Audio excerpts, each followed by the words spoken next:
4 years, 206 days, 18 hours, and 30 minutes. That's how long the climate clock gives us. In cities around the world, the clock serves as a reminder for humanity, counting down the minutes humans have to prevent the irreversible damage from climate change. This past October, a team of climate scientists released their 2024 report on the state of climate, and they did not sugarcoat their findings. Not only do we have less time to react to climate change than originally thought, but it's also too late to prevent some of the most catastrophic climate effects. For decades, scientists have worked to slow down this crisis. But what if there was a way to slow it and reverse the damage? What if the answer has been right under our noses the whole time? Or, more accurately, below sea level? Yes, the ocean. The vast, unexplored frontier of our planet. The ocean regulates weather, helps cool the earth, and plays a crucial role in stabilizing our climate. It covers more than 2/3 of the Earth's surface, but we've only explored less than 5% of it. To put this into perspective, we know more about Mars, Venus, and the dark side of the moon than our own oceans. But if we could better understand the ocean, could we unlock its power to help fight climate change? Actually, yes. Enter ocean data mapping. This method of studying our ocean tracks everything from sea level rise to marine life movements. It offers scientists a clearer picture of how climate change is transforming our oceans. Collecting ocean data is not an easy task, and the current lack of ocean data explains why scientists and companies around the world are trying to find technologies and tools that can make it more accessible.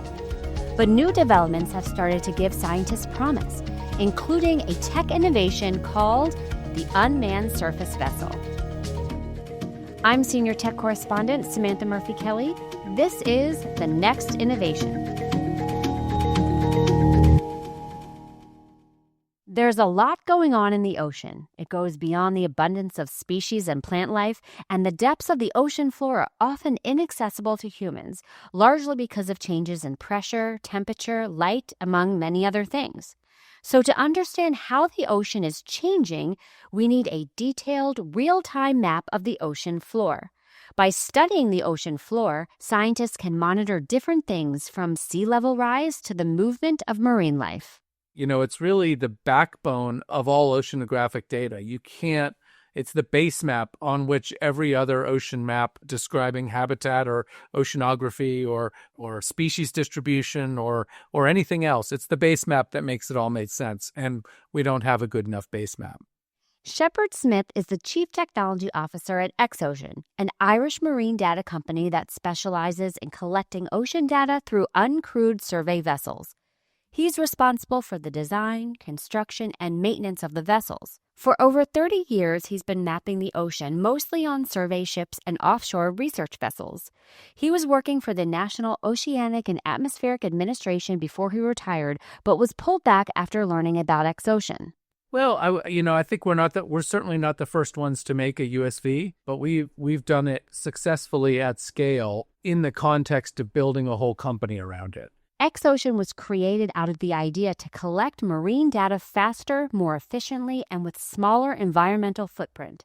Their vessels produce just 1/1000th of emissions that conventional ships do. Well, it's clearly a purpose-driven company driven by the opportunity to make a difference in the energy economy. It's really twofold for XOCEAN. It's not only how we do it, where our carbon footprint is a fraction of what have been used traditionally by the larger ships that I would have served on before, but also the customers that we serve are primarily offshore wind. And that in itself is a huge opportunity to shift the economy more than just our little piece, but to provide sustainable energy for huge sections of the coastal areas that offshore wind supports. So, a USV is an uncrewed survey vessel. It's an autonomous vessel that can collect data in the ocean. The good thing about it is that it's uncrewed, meaning all personnel, including pilots and surveyors, are safely on shore.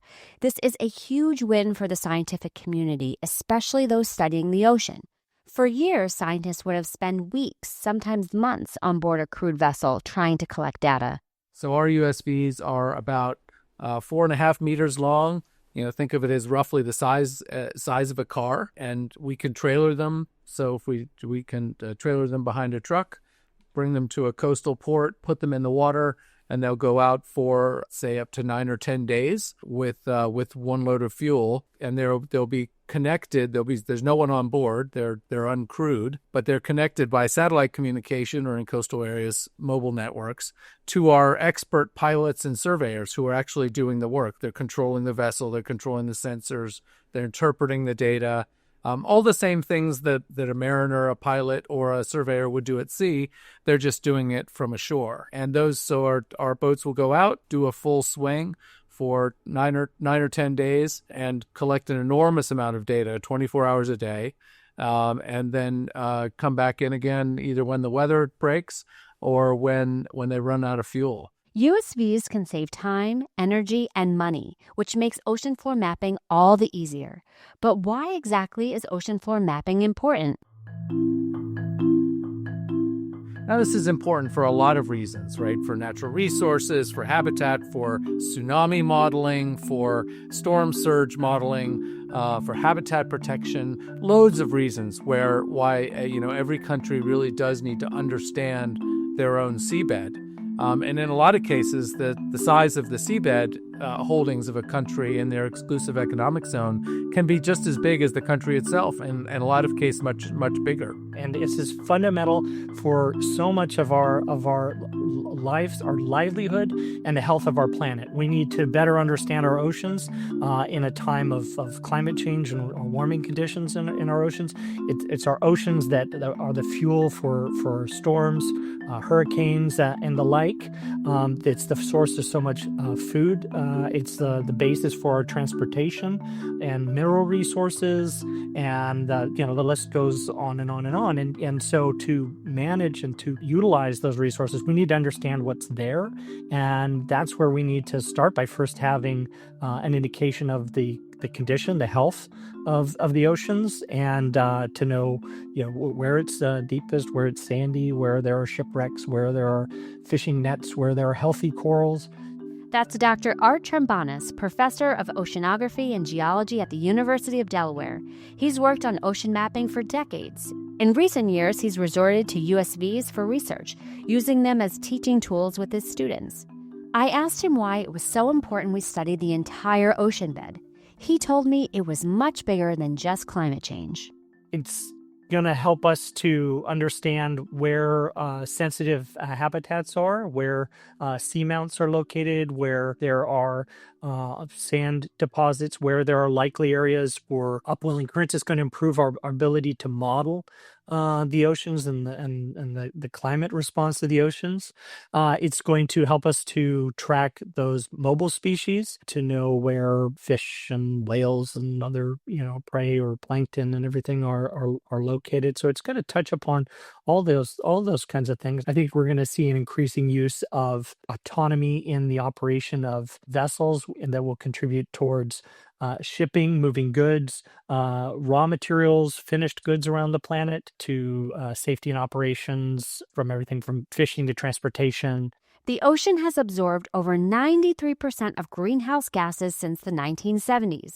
Expanding our ocean mapping efforts will help us better understand how these vast waters are responding to weather changes and how we as humans can mitigate the effects. We're engaged in this experiment on our planet to see what happens when we subject the atmosphere to historically exceeding levels of greenhouse warming gases.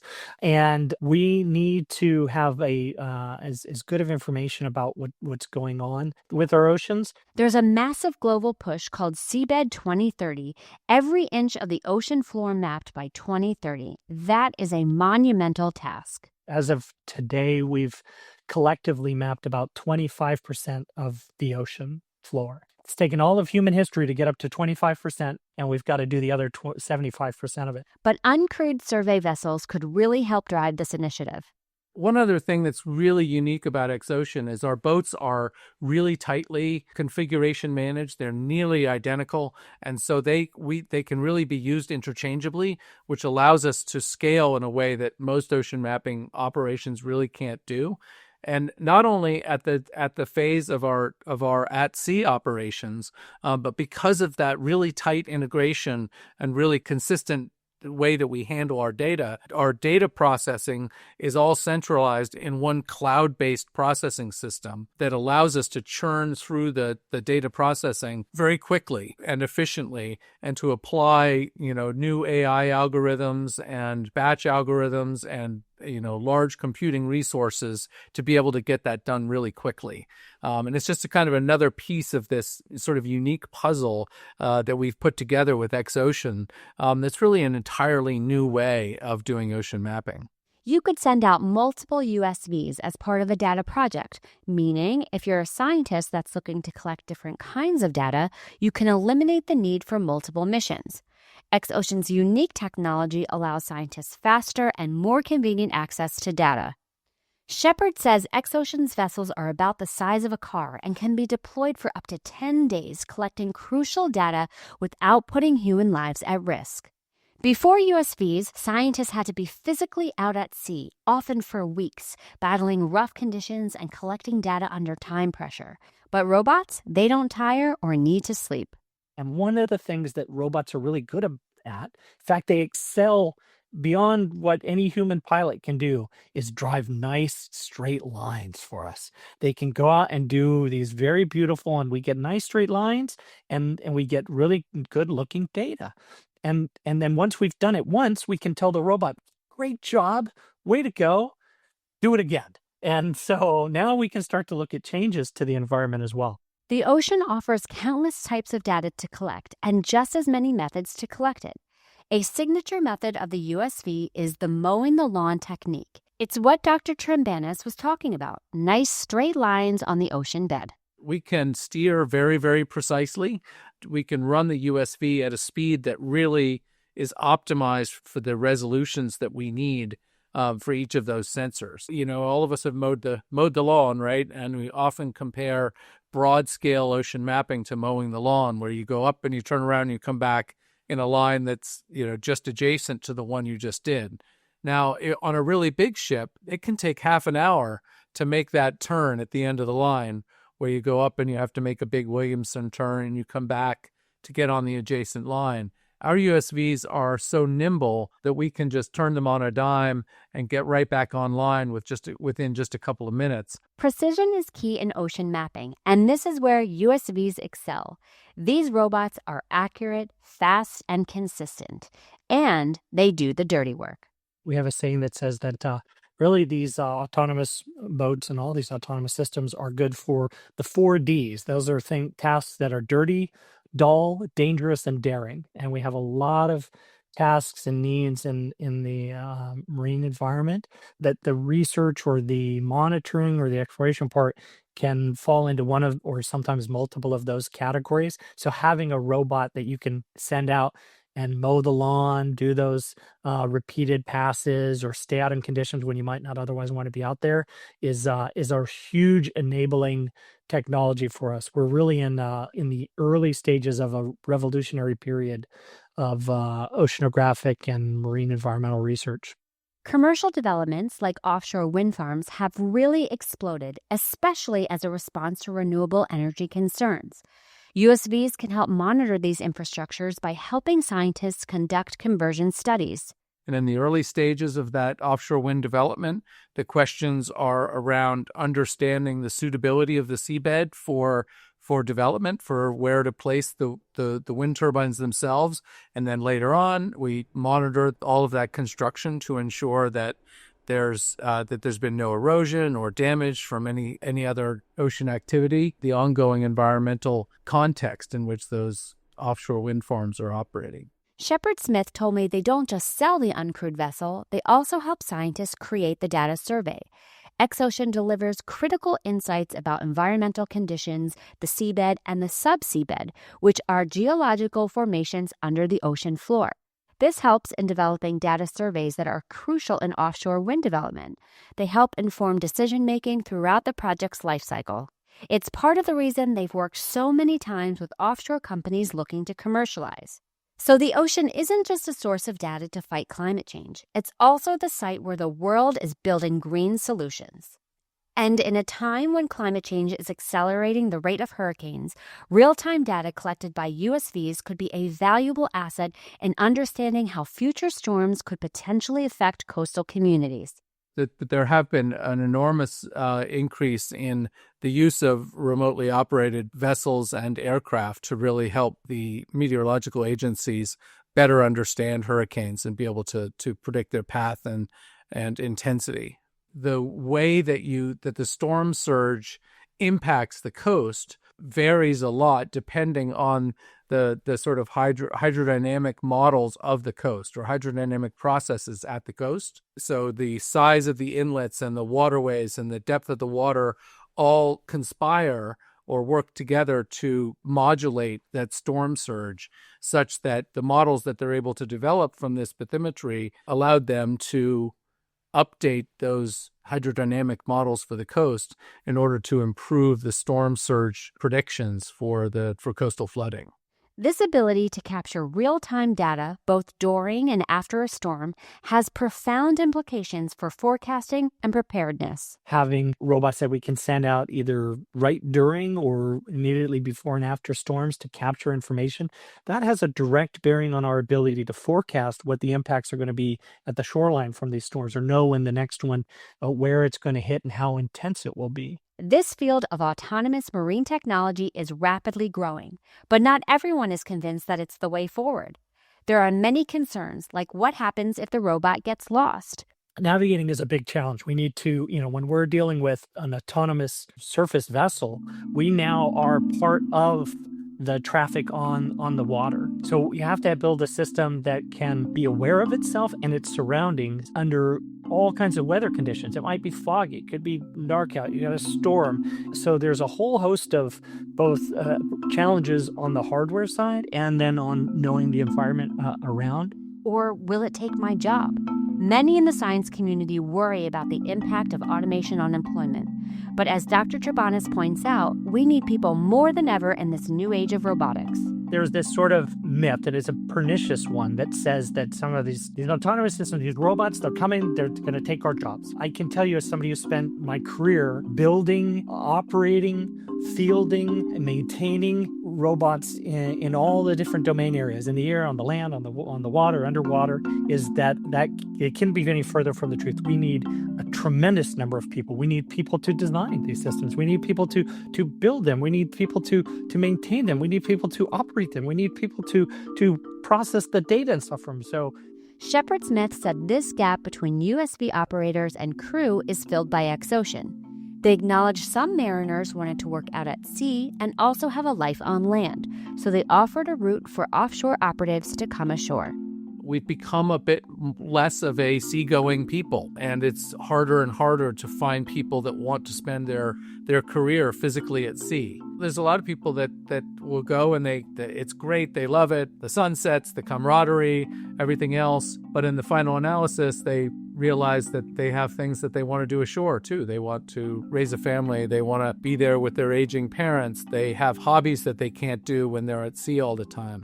We catch a lot of those people that have a lot of that experience and that passion and expertise, and they want to stay involved with their maritime careers, but they don't want to physically go to sea anymore. And so we're able to use their expertise and keep them engaged and advancing their careers in a very different environment that's much better work-life balance.